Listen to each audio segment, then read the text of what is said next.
امروز 8 март است و با بهترین تمنیات به مادران و بانوان که جشن دارند برنامه خبری رادیو آزادی را تقدیم شما میکنیم. اما نخست توجه نمایید به سرخط موضوع روز.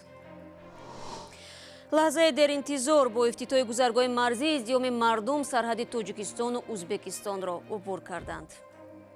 12 سال شد زنک ای ازبکستان دخترم ازبکستان با جارخورغان با دادرم خواهرم نمیمو هم طرفته. فرمانده امریکایی تاجیکستانро شریک کلیدی در منطقه نامید و مشوره داد که واشنگتن کمک نظامی را به این کشور ادامه دهد. و گزارش از جشنواره شیرینی که در آستانه تجلل از روز مادران و نوروز در شهر دوشنبه تشکیل شد. من اینجا فطیر قوجک میگوین، من فطیر قوجک، فطیر چهارمغزی، من فطیر قطقط، اینا و تنکچه علفی و علفی. صبح امروز یک هیئت بزرگ آوازخوانان و هنرمندان ازبکستان به دوشنبه رسیدند و بلافاصله به تمرین آغاز کردند. انتظار می رود که فردا در پایان روز اول سفر رسمی پرزیدنت ازبکستان شوکت میرزیویف به تاجیکستان کنسرت کلان ستاره‌های هنری تاجیک و ازبک برگزار شود.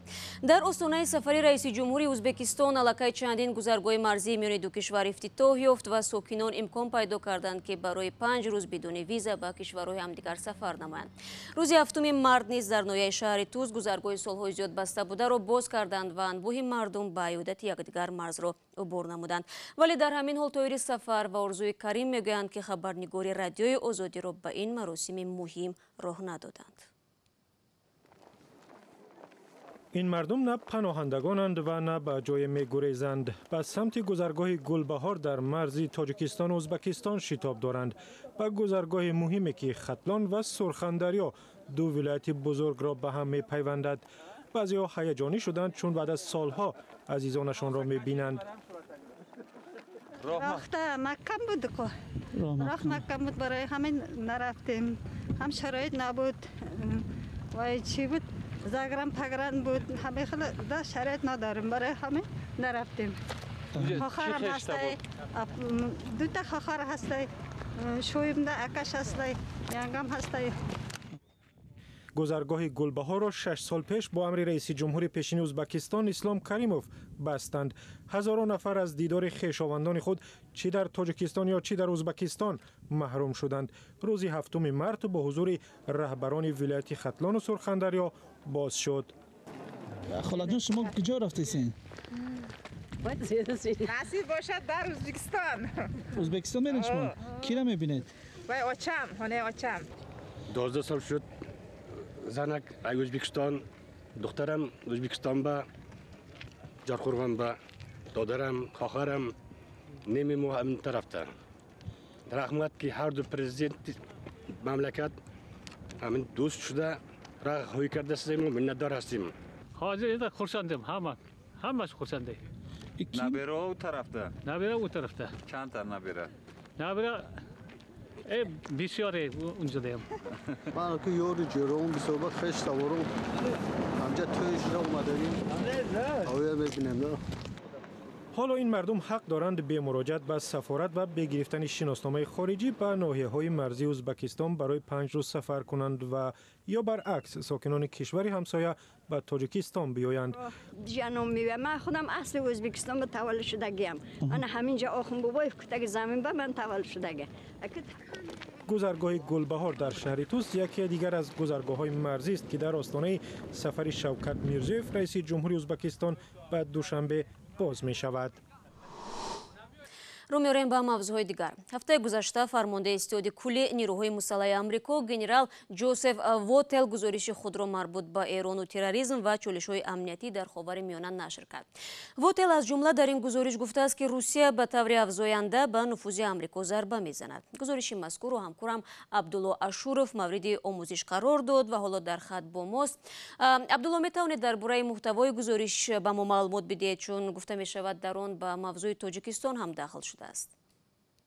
بله شهلا گنرال جوزف ووتل مسئول فرماندهی مرکزی نیروهای مسلحی آمریکا در رابطه با تاجیکستان هم اظهار نظر کرده است و گنرال ووتل در رابطه با تاجیکستان گفته است که این کشور شریک کلیدی ایالات متحده آمریکا در آسیای میانه است با نظر داشت آنکه تاجیکستان مرزی طولانی با افغانستان دارد و نیروهای مسلحی ایالات متحده در افغانستان مستقر هستند و گنرال ووتل گفته است با نظر داشت این وضعیت مناسبات ایالات متحده آمریکا با تاجیکستان خیلی خوب پیش می رود، اما روسیه از این روابط نیکی دو کشور چندان خوشنود نیست و تلاش میکند به این ضربه زند، از جمله توسط پهن کردن خبرهای دروغین در رابطه با وضع افغانستان.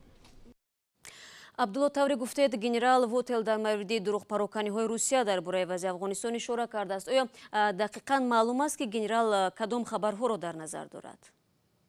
بله شهلا مقام های رسمی روسیه بارها خبرهای را پهن کرده بودند که بعداً از سوی مقام های رسمی افغانستان رد شده بودند. از جمله طی 2 ماه اخیر مقام های روسیه گفته بودند گویا در افغانستان نزدیک به 10,000 جنگجویان مربوط به داعش جمع شدند و چرخبال های بی‌تمغه و نشان آنها را به منطقه های شمال نزدیک به مرز تاجیکستان و افغانستان و ترکمنستان کوچ می‌دهند، اما بلافاصله مقام های رسمی افغانستان این ادعای مقام های روسیه را رد کرده گفته بودند که شماره جنگجویان داعش در افغانستان 10,000 نیست بلکه حد اکثر به چند صد نفر میرسد، نه بیشتر از آن.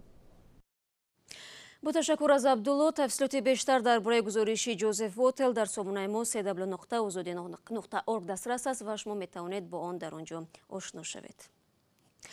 باباجон Бобохонов собиқ достoni кул аз мақомоти вазорати адлияи Тоҷикистон талаб дорад ки хонаи сеҳуҷраии ӯро дар пойтахт бозпас диҳанд. Ин хона соли 2016 бар асоси қарори додгоҳи Исмоили Сомонӣ ба ихтиёри вазорати адлия гузашта буд.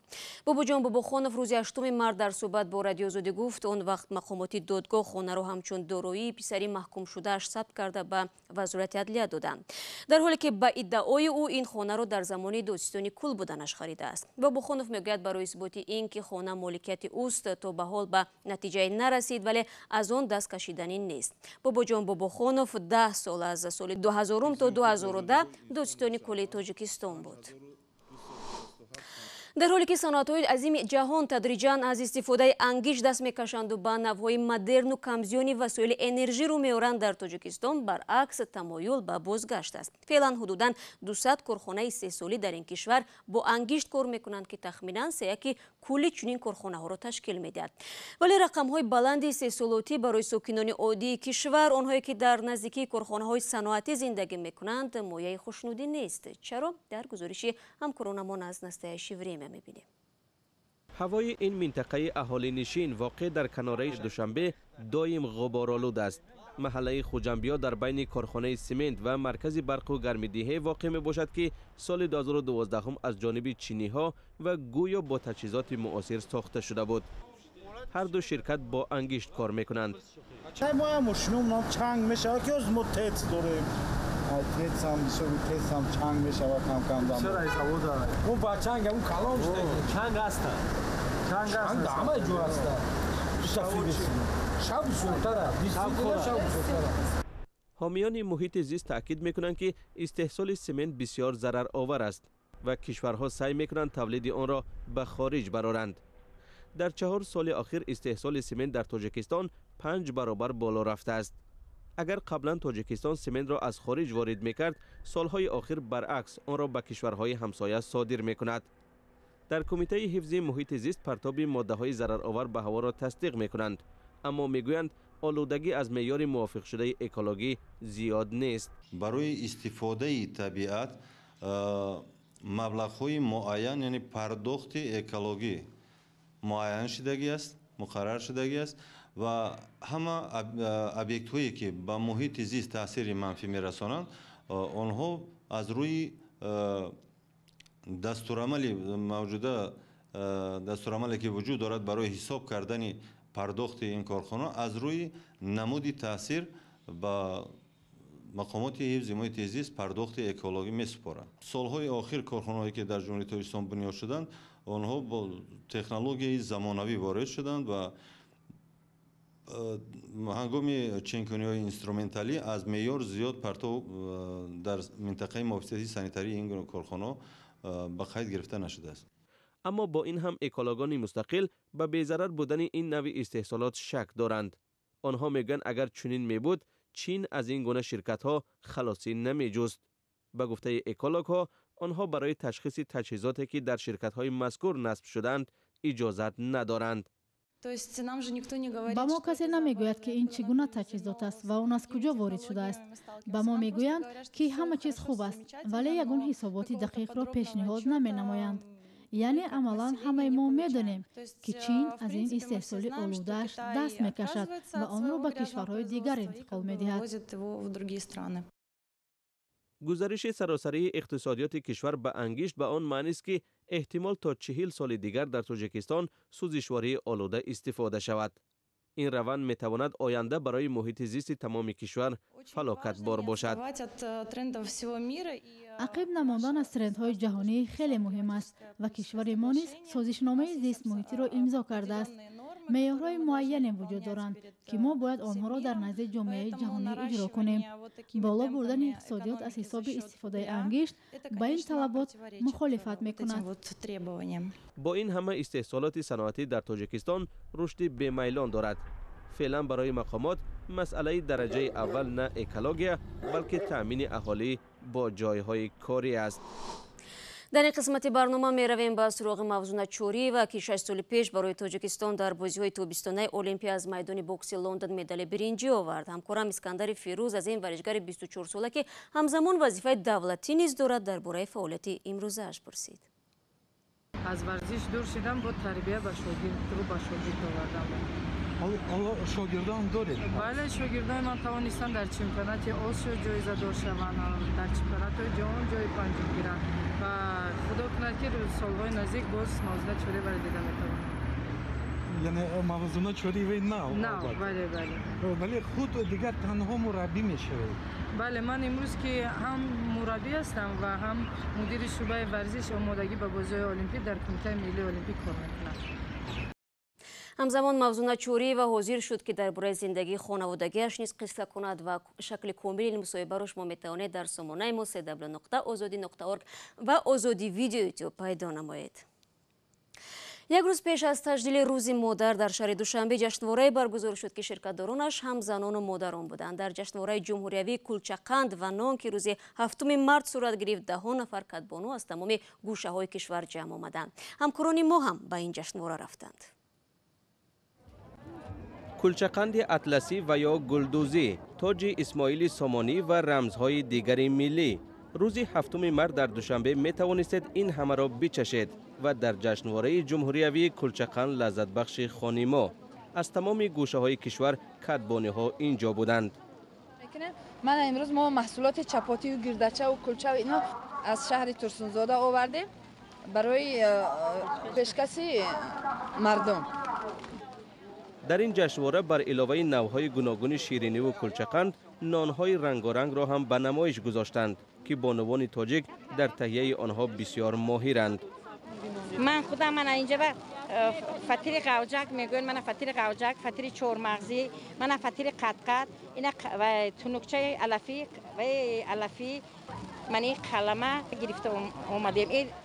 مقامات میگویند خواستند با برگزاری این جشنواره آنهایی را پیدا کنند که در تهیه نان و کلچقند مهارت دارند.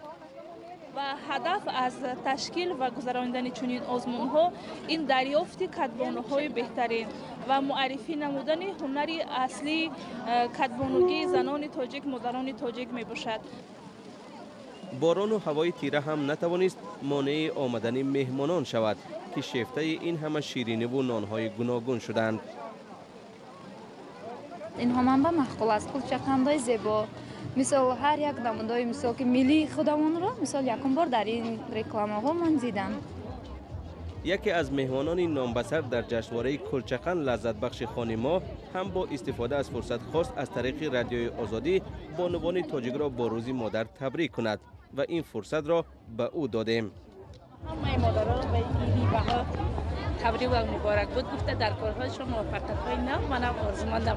همه وقت زن‌های مهربان و همین مثل همین گل‌های شکوفان همه وقت دائما شکوفان باشند. ما نیز با این تبریکات همراه می‌شویم و شما را فردا در برنامه خبری رادیو آزادی انتظاریم. تا فردا خدا نگهداری هر یک شما باشد.